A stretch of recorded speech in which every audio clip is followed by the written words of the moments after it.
Right then, in this video I'm going to be showing you something that's quite messed up. Now this is one of those things where you just don't really think about it until a point when you suddenly do think about it, and only then do you then realise, oh yes, this really is that screwed up. And I'm going to be talking about the clock change. Now with 24-hour trains, the clock change is now an issue because in the spring clock change you lose an hour, in the autumn clock change you gain an hour.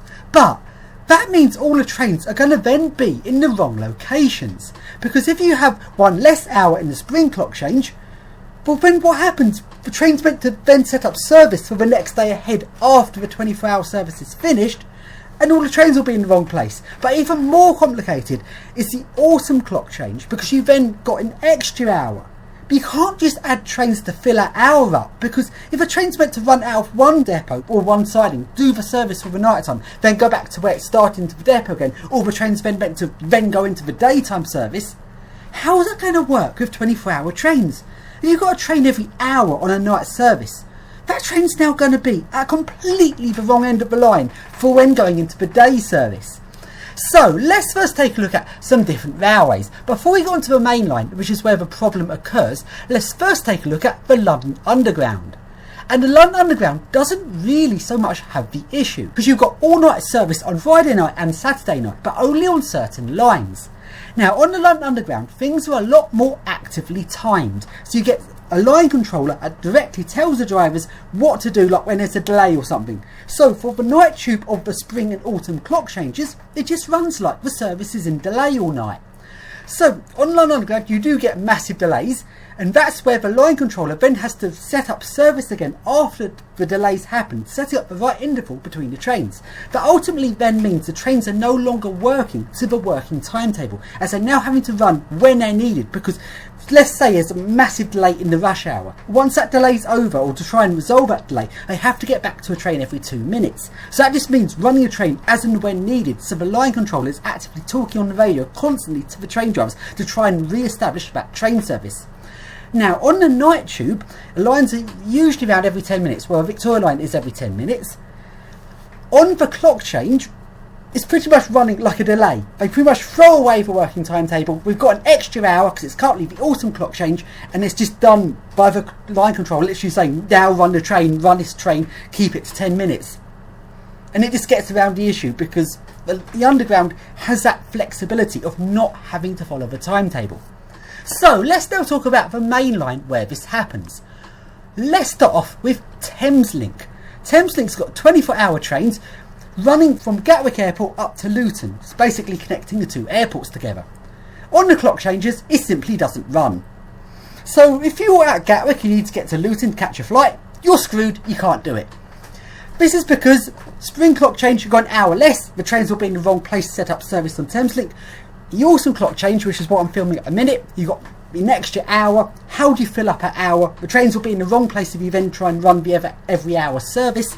And because Thameslink is quite a screwed up service anyway and is always late, they can't risk the trains being in the wrong places, they don't run it. So what about London Overground on the East London line? So the East London line running from Highbury and Islington across to New Cross Gate is 24-hour service. On night tube only, that is. So that's Friday night and Saturday night. Compared to Thameslink, where 24-hour trains run every night. But on London Underground, or London Overground, it's only Friday night and Saturday night.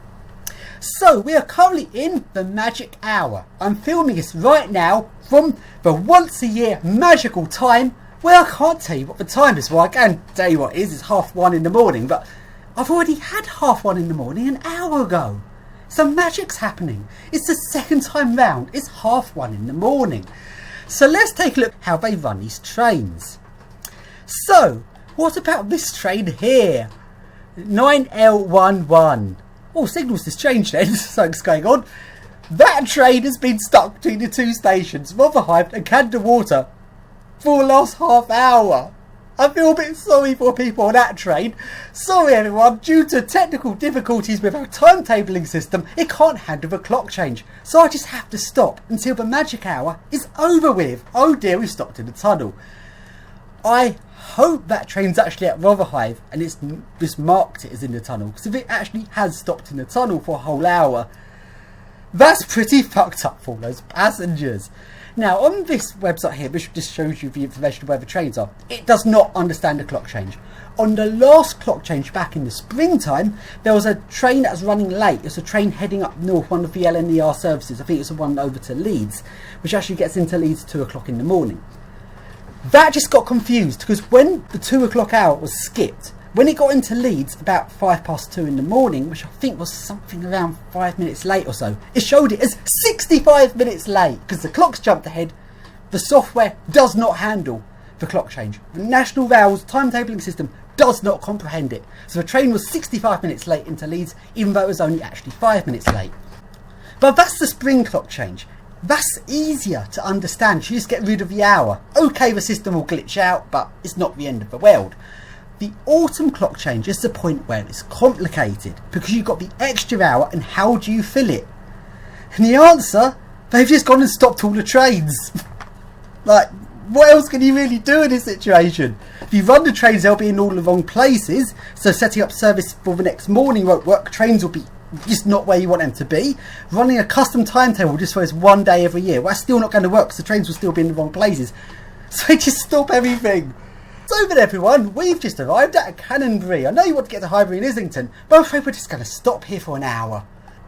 I just resized the window so you can see a bit easier. So this is one going from Canonbury to Highbury and Islington. So previous stop Dalston Junction, it arrived half a minute late. Then it's gone into Canonbury at 1.5 minutes late. It says it's departed 1 minute late, except it hasn't actually departed. And it's due to arrive at Highbury and Islington at 1 minute past 2 o'clock.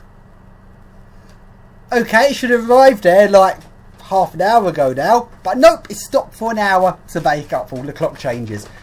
Let's see now actually how Google's handling this, because Google Maps doesn't really seem to do it as well. So let's see what's happened here with these trains. And that's not actually showing the lifetimes aren't running tonight, so that's that screwed up.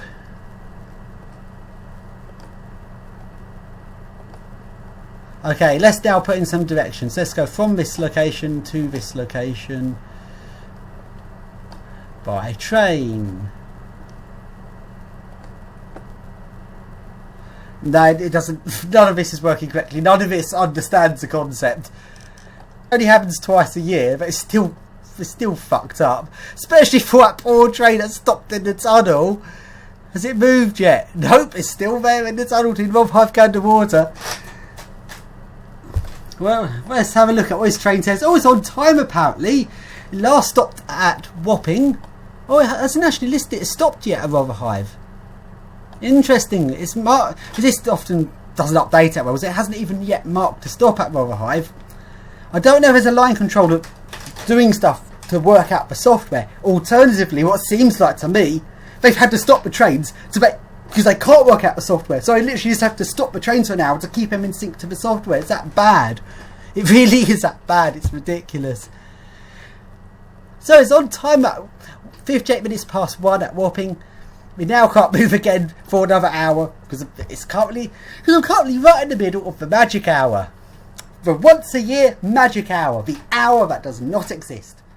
So basically the moral of the story is don't try and travel on the night trains during a clock change because nothing fucking works. And that's the end of the video.